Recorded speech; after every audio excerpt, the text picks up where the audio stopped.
अच्छा सर, ये आपने बहुत अच्छे अंदाज से माशाल्लाह से इस कदर जामी अंदाज से अकल की पांच तारीफें और हर एक की मिसालों के साथ आपने वजाहत फरमाई। अब मेरा अगला सवाल ये है कि हम जब इंसानी दानिश की तारीख को देखते हैं तो इंसान ने बहुत से ऐसे सवालात हैं जिसको हम बड़े सवालात या इंसान के सवालात कहते हैं। कुछ का ताल्लुक आलम शहूद से है और कुछ का आलम गैब से। तो क्या अकल जो है, इंसानी अकल, वो उसके तमाम उन बड़े और बुनियादी सवालों का जवाब देने की उसके अंदर सलाहियत मौजूद है? और इसी के साथ मैं आपसे ये पूछना चाहता हूँ कि अगर है तो क्या वो मुकम्मल तफसीलात दे सकती है अकल, या सिर्फ इशारात पे उसका इक्तिफा होगा? और इसी सवाल में सर मैं तीसरा पॉइंट ये ऐड करूंगा कि जब हम अकल की बात बहुत ज्यादा करते हैं, कहते हैं अकल के थ्रू हम ये नताइज अखज करते हैं, तो क्या अकल कोई खुद मुख्तार चीज है? अच्छा, इस सवाल में आपके काफी सारे सवालात असल में जमा हो गए। इसमें बड़े सवालात पहले मुकर्रर कर लें ताकि मेरे जहन में भी वही तस्वीर हो जो आपके जहन में सवाल जब आप पूछ रहे ठीक। हैं। बड़े ठीक। सवालात से मेरे जहन में ये तस्वीर बनी कि जैसे फलसफे में कहा जाता है कि एक इंसान का बड़ा सवाल ये है कि क्या इंसान का कोई बनाने वाला है या नहीं है, या वो जी खुद ही से है बिल्कुल। मिसाल के तौर पर। बिल्कुल।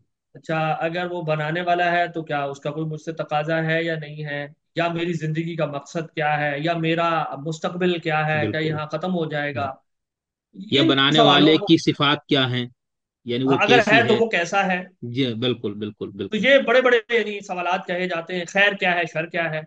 जी। ये अगर यही बड़े सवाल। सवालात से ये आपके जहन में है तो जी। इसमें चंद बातें हैं। पहली बात तो ये समझें कि जब आप ये कहते हैं कि क्या अकल में ये सलाहियत है कि वो इनका जवाब दे, तो अगर सलाहियत से मुराद आपकी है कि अकल कोई जवाब दे सकती है, तो answer for the sake of answer, यकीनन अकल ना सिर्फ ये कि देती है, दे सकती है, बल्कि देती है। अब लोगों ने बहुत सारे जवाब दिए हैं, इस वक्त सही गलत की बहस नहीं हो रही, बल्कि ये कि अकल सवालात के जवाब रखती है। ये एक मैटर ऑफ फैक्ट है। यानी मिसाल के तौर पर अगर कोई शख्स ये कहे कि कोई बनाने वाला नहीं है, ये बस एक एवोल्यूशन का प्रोसेस है जिसमें हादसाती तौर पर मैं भी पैदा हो गया हूँ और फिर मैं ऐसे बस नसियम मनसिया हो जाऊंगा, खत्म हो जाएगी, कोई मरने के बाद कुछ नहीं है, तो ये एक जवाब तो है ना। अब आप जी। ये कहेंगे जाहिद साहब हमें ये जवाब पसंद नहीं आ रहा या ये काबिल इत्मीनान नहीं है वगैरह वगैरह, ये एक अलग बहस है। सही। अगर तो आपका सवाल ये है कि क्या अकल दे सकती है, तो हम कहेंगे कि हाँ, अकल राय कायम करती रहती है और वो करती आई है।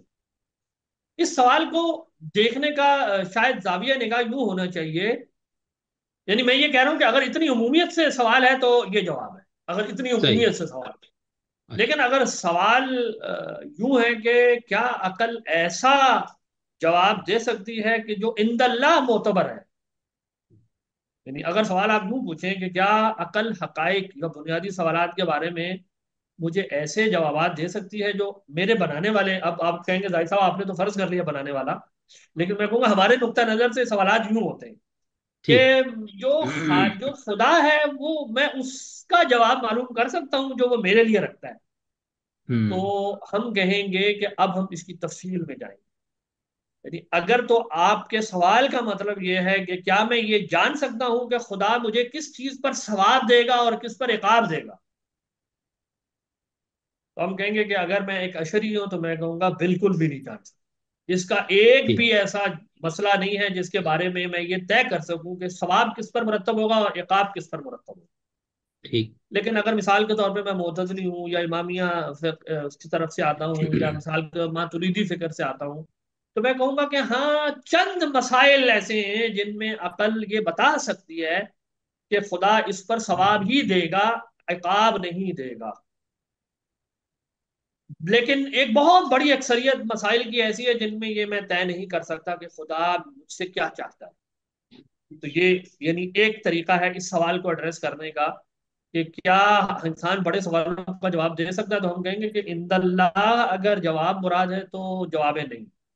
ठीक। और इस उमूमियत के साथ अशायरा का जवाब है सिफर, यानी वो कह देंगे इसका 0% चांस है। ये जब हम इंशाल्लाह आगे तासीर और तकलीफ पे बात करते हैं तो उस जी। पर हम इसको थोड़ी कर लेंगे। अच्छा, हैविंग सेड दिस, एक बात मैं इसमें कहना चाहूंगा कि अगर जवाबात से मुराद वो अहकाम अकलियां हैं, यानी वो हकायक हैं जिन पर सवाब और इकाब मुरतब होता है, क्या उन हकायक को मैं जान सकता हूं, तो हम कहेंगे कि हाँ, बाज हकायक को जान सकता हूं, बाज को नहीं जान सकता। अब हुक्म अकली और हुक्म शरी पर भी इंशाल्लाह मैं आगे बात करूंगा। ठीक। यहाँ हकायक से, हुक्म अकली से मेरी मुराद ये है कि शय कैसी है, कोई शय कैसी है, इसको हम हुक्म अकली कह रहे हैं कि मैंने उस शय को जैसी है वैसे उसके बारे में कोई राय कायम कर दी। मसलन मैंने दीवार देखकर कहा कि ये सफेद है, तो ये हुक्म अकली है। तो अगर मैं थ्योरेटिकली ये बात कर रहा हूं, अगर खुदा ये हुक्म नाजिल करे कि जो इस दीवार को सफेद कहेगा मैं उसे सवाब दूंगा, चले हम फर्जी मिसाल छोड़ देते हैं, हजर असवद का असवद होना, काला होना, क्या ये खुदा की वही से मालूम होगा? जाहिर है ये तो मैं देख सकता हूँ ना, ये तो मालूम है ये पत्थर काला है। मौजूद है बिल्कुल। लेकिन उस पत्थर के साथ खास अहकाम वाबस्ता हैं कि जी आपने जब हज करने जाना है तो आपने यूं करना है, फिर सवाब मिलेगा। तो जी। हम कहेंगे कि इसका काला होना ये तो मैं जान सकता हूँ, लेकिन इसके ऊपर इस तरह करने पर सवाब मिलेगा ये मैं नहीं जान सकता। कहीं नहीं, अब मैं मिसाल को बढ़ाऊंगा, खुदा है और उसकी बात सिफात है, ये मैं अकल से जान सकता हूं, बिल्कुल यकीनी तौर पर जान सकता हूं। लेकिन खुदा को वाहिद मानना और उन सिफात से मुत्तसिफ मानने पर मुझे सवाब भी मिलेगा और नहीं माना तो इकाब मिलेगा। ये नहीं। अब हम कहेंगे कि मुतजिला और मातुरिदिया कहेंगे कि ये अकल से मालूम हो जाएगा, शायरा कहेंगे नहीं मालूम हो। तो अब हम अब यानी इस तफसील के बाद जवाब ज्यादा शायद शायद कॉम्पैक्ट अंदाज में दे पाए कि बाज हकाइक ऐसे हैं जिनके बारे में मैं हुक्म अकली के एतबार से जान सकता हूं कि वो कैसे हैं, वही की कोई वो जरूरत हमेशा नहीं होती। यानी आप इसकी मिसाल यूं भी लें कि कुरान मजीद में जब तक सूरह अहज़ाब की आयत नाजिल नहीं हुई थी कि जैद, हजरत जैद से मुतल्लिक, तो जैद एक इंसान है और वो हुजूर के साथ मौजूद है, ये लोगों को पता था ना, पहले भी पता था। जी। लेकिन कुरान मजीद में आयत नाजिल हो जाने के बाद अब अगर कोई उस शख्स जैद का इनकार करे तो हम कहेंगे अब वो काफिर है। क्यों? क्योंकि जिस चीज की तस्दीक सवाब और इकाब के एतबार से मुरतब हो गई अब वो उसका इनकार कर रहा है। और अगर हजरत जैद का जिक्र, या आप यूं सोचें कितने सहाबी हैं जिनका जिक्र ही नहीं आया, थोड़ों का जिक्र आया है बहुत कतियत के साथ। तो उनका अगर कोई शख्स कहे कि नहीं मैं नहीं मानता इसको, तो हम ये तो नहीं कहेंगे तुम काफिर हो गए, तुम अबदी जहन्नुम के तुम मुस्तहिक हो जाओगे। तो ठीक। हकायक का इदराक में बड़े सवालों में से भी बाद ऐसे सवाल आते हैं जिन पर अकल बिल्कुल कतियत के साथ हुक्म लगाती है, और ये मुतकल्लिमीन का मजहब है कि अल्लाह ताला की जात, उसकी सिफात के बारे में अकल ही से तय होता है कि वो कैसी है, प्राइमरीली। हाँ, बड़े सवालात में अगर ये सवाल है कि खुदा मुझे क्या करना चाहिए कि मैं बच जाऊं आखिरत में, वो कहेंगे इन जनरल जवाब नफी में है। बाज मसाइल में जैसे मैंने आपको कहा कि हमारे यहाँ ये इंटरनल इख्तलाफ है, वो कहते हैं हाँ ये हो सकता है। अगर आप ये कहेंगे मरने के बाद जिंदगी है, तो मुतकल्लिमीन कहेंगे कि मरने के बाद जिंदगी है या नहीं है, अकल इसके ऊपर हुक्म लगाती है सिर्फ इम्कान का। यानी अकल कहती है कि सही। जिंदगी हो भी सकती है, जिंदगी नहीं भी हो सकती है, नहीं अकल भी ये हो। नहीं कहती कि जिंदगी होना वाजिब है। ठीक।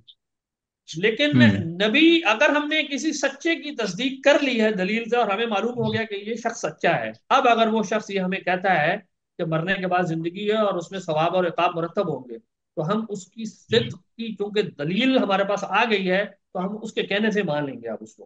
तो अब ये दलील अकली से आखिरत का सबूत नहीं हुआ, यहाँ नबी की खबर से हुआ, लेकिन नबी की खबर की तस्दीक हमने अकल से की।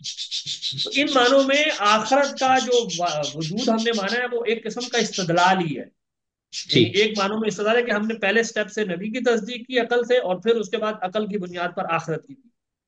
तो ये लाइन यूं बनती है। तो खुलासा सही। ये कि बड़े सवालात में से बात सवालात ऐसे हैं जिनका इंसान हुक्म अकली के एतबार में जवाब दे सकता है, हुक्म शरई के एतबार में जवाब नहीं दे सकता। सही। ठीक। अच्छा सर, मैं इसमें असल में ये सवाल यूं थोड़ा सा उमूमी नौयत का हो गया। मेरा मकसद ये था कि क्या उसका जो दायरा है अकल का, क्या वो इस तरह है कि उसका इंसान के हर बड़े सवाल का जवाब दे। मसलन एक बंदा, अभी हम आगे इल्हाद पे भी मैंने आपसे इसी पे बात करनी है, एक मुल्हिद कहते हैं भाई अब मेरी अकल ये कहती है कि खुदा नहीं है, यानी कोई ऐसी बाशूर हस्ती, अलीम, कदीर, हई और ये सारी सिर्फ कहार जब्बार, वो कहते हैं अकल मेरी इसको नहीं मानती। तो मैं सिर्फ इसको समझने के लिए, क्या उसका दायरा बनता है कि वो ऐसा कोई फैसला करे, इस मफहूम में था कि वो बड़े सवालों का जवाब देने की सलाहियत। नहीं, यही मैंने गुजारिश की कि बड़े सवाल में अगर ये सवाल है कि इस कायनात का कोई बनाने वाला है या नहीं, हम कहते हैं ये जवाब अकल ने ही देना है और अकल ही देती है।